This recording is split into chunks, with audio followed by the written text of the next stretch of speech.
up at noon. Jamie Chang is here to tell me all about founding Klei Entertainment, the folks who brought you Shank, Don't Starve, and Mark of the Ninja, but we're also chatting about his new game, Invisible Ink.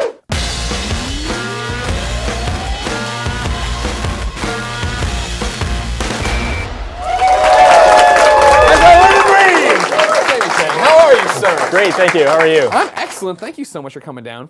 I also want to compliment you on wearing a jacket. Oh, thank you. Most people leave me out here being the dressed up one, but look at us. I thought that maybe I wasn't dressed enough after I saw you. No tie. You know. Well, my suit barely fits, so you look like it was tailored. You're making this game Invisible Ink. Yep. First and only question. Yeah. Is the Klei Aiken song Invisible in it? What? You know, if I was invisible. No. No. It's a dynamite jam. That's right. No. Can I sell you on it?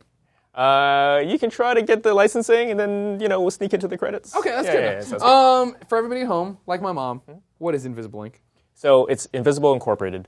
You're a spy corporation, and it's a turn-based tactical spy game, just like all the moms like. Yeah. Oh, right? Yeah. My mom loves that stuff. Exactly.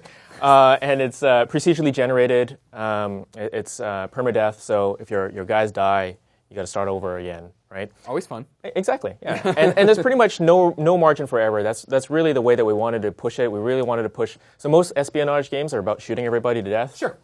Not being quiet. Not being quiet. It's not really about being spies. Yeah. And we wanted to make something that's actually being about spies. You break in. You're really trying not to be seen. You're trying to use information in your favor, and we see how far we can push it. See, now you're going the opposite of a lot of games. I feel like. Because you're talking about permadeath, and it's really hard. Okay. And why are you being so rough on everybody? You made games like Shank. That was cute. It was fun. Everybody got it. Right. Don't Starve. You're jumping in. You're getting supplies. You're having a great time. Yeah. Now you're punishing us from the beginning. Hilariously, Don't Starve. You can play for like 10 hours, and then you die. Yeah. And you start from scratch. Yeah, I know. Right? You're a sadist. That's right. So we erase your save game, and we're kind of mean like that. and I think that's interesting because the interesting thing about playing a game should be playing the game, as opposed to the journey, as opposed to having that reward, right? Yeah. And so if you play a game of chess or you play a game of basketball, whatever, at the end you're like, what's my reward? What did I get? Right? No, the fun of it was to actually play, and actually learn. And so that's why we create these games this way. We want to push it and say, okay, if we're going to do it this way, how can we make it so that it's actually interesting? We're forcing ourselves as designers to make it so that it's interesting to play the game. Interesting to talk about as well.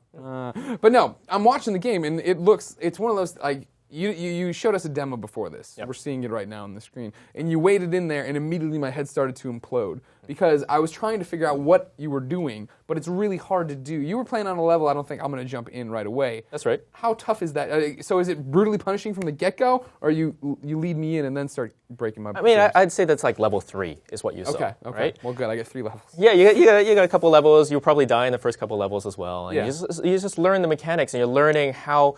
as a spy, you get dropped in. It's procedurally generated, so you don't know where the enemies are. So what's the first thing you have to do? You got to observe what's going on. You got to find out where are the enemies, what are they thinking, observing them to see what their guard paths are like, and then you move from there. And we leave a lot of it freeform, so it's just mechanics, and you're just trying to figure out how do I use these mechanics to the spy's favor. See, and I like the fact that it's hard, number one, we've covered that. I'll stop saying it right now. But on top of that, since the levels change every time you play them, there's no real guide. No one's going to be able to make a wiki here to hold your hand. Well, they'll be able to say, these are the kinds of things, these are the kind of strategies, as opposed to saying, this is where the guard is, right? Yeah. So even when you saw me play, I screwed up, I had to recover. I wasn't going to bring it up, but right. You messed up pretty bad. And that's the essence of being a spy, right? It's you get into a bad situation, and you have to improvise. Yeah. So then...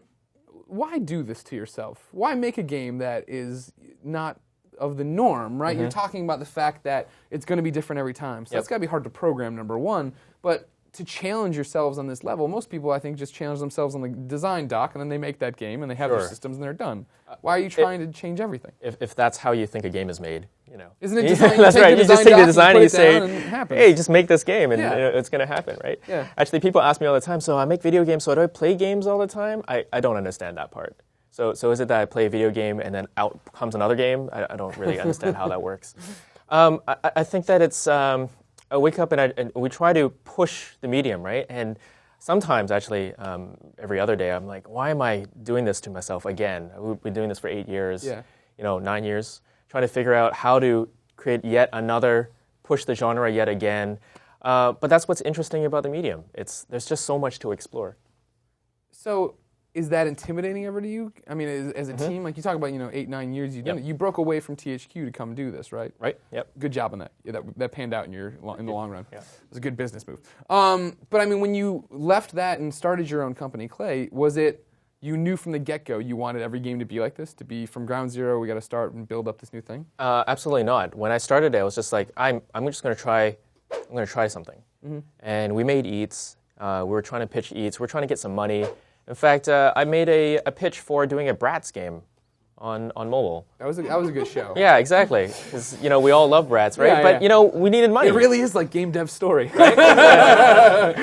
And thank goodness I was rejected left and right, right? And I did the whole road show showing to publishers my game, trying to get some contract for anything, and they all rejected me. So the only option I had was to make my own game and ship it.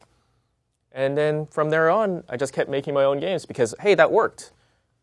So why are you able to make that work and have this company and keep making great games? Everybody loves your stuff, of course. Whereas other people have, or I guess maybe is it that they choose to go the route of teaming with a publisher and sticking with it, and this is how it's going to be? I think that if I in another life where THQ, ironically, gave me money to make Bratz, then I think that my life would be a completely different path. Yeah. Because it's a completely different skill set to make someone else's game versus making your own games that are completely unique. Making something unique is just a different skill set. So I think that that's part of it. We worked extremely hard. We were in a 100 square foot office with 4 people for some time. Yeah. We were working with our shirts off. You can keep that in your mind now. I'm keeping it in the bank. Right, because the place was so hot. The power would go out every day as well because we had 10 computers plugged into one socket. Right. Yeah. So we just weathered it, and we didn't go out of business until we figured out how to do it. So you're lucky. Yeah, but you're skilled too. Persistent. Yeah. So then, do you think your games find an audience because you come at it trying to do something unique every time? I think so. I think that people come to. There will always be an appetite for new experiences, right? And so that's what we want to do. We want to create new experiences. So if you want an uncompromising wilderness survival game, you're going to come to Don't Starve. Because that's where you're going to be able to get it, right? And if you want a turn-based tactical spy game, I'm not sure there is another one out there. So, right? And so you're going to come to us, and we're going to do a great job. At least that's the idea. Right. When can people start looking for Invisible Ink when they want to get their hands on it? So if you already missed it, because we actually had an alpha period. Yeah. Right. And what we did was we showed some really, really early gameplay. It was quite busted actually, but we just wanted to get some feedback, right? And we wanted it to kind of open the kimono and let people in. And we shut that down so that we can really work on polishing of the game. And so the next step is going to early access. Okay. And I think we're going to early access, next month-ish. Yeah. Right? Plus or minus. But we're pretty ready. We're getting close. So for when you put it out in early alpha, right, and you're like, hey, everybody, I want you to try this and do this, how do you separate the people who are just like, this is totally broken from the actual criticism that's helpful and matters? So, for example, we didn't put it on Steam.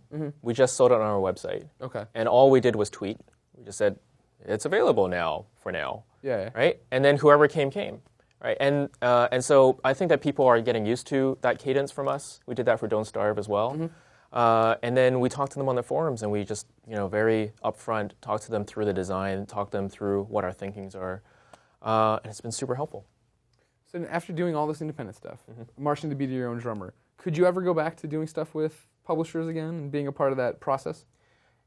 I think I like working with publishers. I don't like being controlled by publishers. Sure. And so, we're going to work with the publisher again, and I think that we really enjoyed working with Microsoft for Mark and the Ninja. I think that worked out extremely well for all of us. It's just, I think that it's better when the developer is in control of their own destiny. That's funny you bring that up, because I want to talk to you about the Assassin's Creed movie and all these different movies, and why. I want to know, for you, as a video game creator, do you feel that video games, why do we keep making video game movies? What do we have to prove as an industry? I don't get it. And Brian didn't agree with me. I'm not sure why we keep making them. I suppose, I mean, there's money there, I guess. Sure. Right? But I mean, like, for me, I always thought of filmmaking when I was growing up, looking at films, right? They're art. You know what I mean? And I think video games are still trying to fight this fight, right? Are we art? Are we not? Blah, blah, blah. Clearly Really? we are. No, you and I know, right? But Is that's still a discussion? Yeah, don't you, with all the old people? I have no idea. In Congress? Oh, yeah. The people who aren't cool, they ask all the time. You and I know that, though, right? Sure. So for me, it's when are they just going to get on equal footing to where we don't feel like one has to be the other? Yeah, except that if the video game movie is poorly done, then that definitely doesn't help our case. Yeah. Well, they keep doing that, though. All the movies are bad. Right. Doom, everything. I mean, I can list them as long as this arm, Jamie. Sure. But they keep trying to do it. So I guess it's just money. But I just want them to stop. Can you tell all the other developers to stop? Did you watch the Need for Speed a trailer? Yeah, I saw the trailer. Right? After the 5 seconds, I turned to my wife and said, "That's a Need for Speed movie." And it didn't even say Need for Speed. I just had the feeling that it was a video game movie. Yeah. And then there were cars, so it's Need for Speed. Yeah, it had to be, right? Right. They ain't making a Burnout movie. Right. And you, of course, were watching when Fast and the Furious would be coming out, so you knew about that. I actually don't watch movies very much now. Come on, Jamie. You just watch Need for Speed trailers. I have a 16-month-old baby, and so you're over. No more movies. Okay. Yeah. Well, then, final question for you: is right now the best time to be a game developer? I think that there's never the best time or the worst time. Actually, you know what? 2005, when I started, was a terrible time, actually. Why is that? Because Steam didn't exist. Sure. Xbox Live Arcade barely existed. There was no PSN. So the only way you could get your game out if you're an indie was to go maybe PopCap, maybe go Big Fish Games, or you go retail. Right. That's it. So when we created Eats, it was how am I going to launch this? I have no idea. Who's going to buy it? I have no idea. So now like the whiteboard with the game, question mark, and then money. Right, except there was no money at the end of it, right? Absolutely. It was a learning experience rather than a money-making experience. But now it's great. It's an exercise in getting noticed, though. All right. Well, Jamie, thank you so much for coming by. I've noticed all your games. I enjoy them quite a bit. Everybody, of course, should check them out. I love that Don't Starve, but I'll just give you that. And then Invisible Ink's coming soon. Yes. Thank you so much. Thank you. Thanks for having me.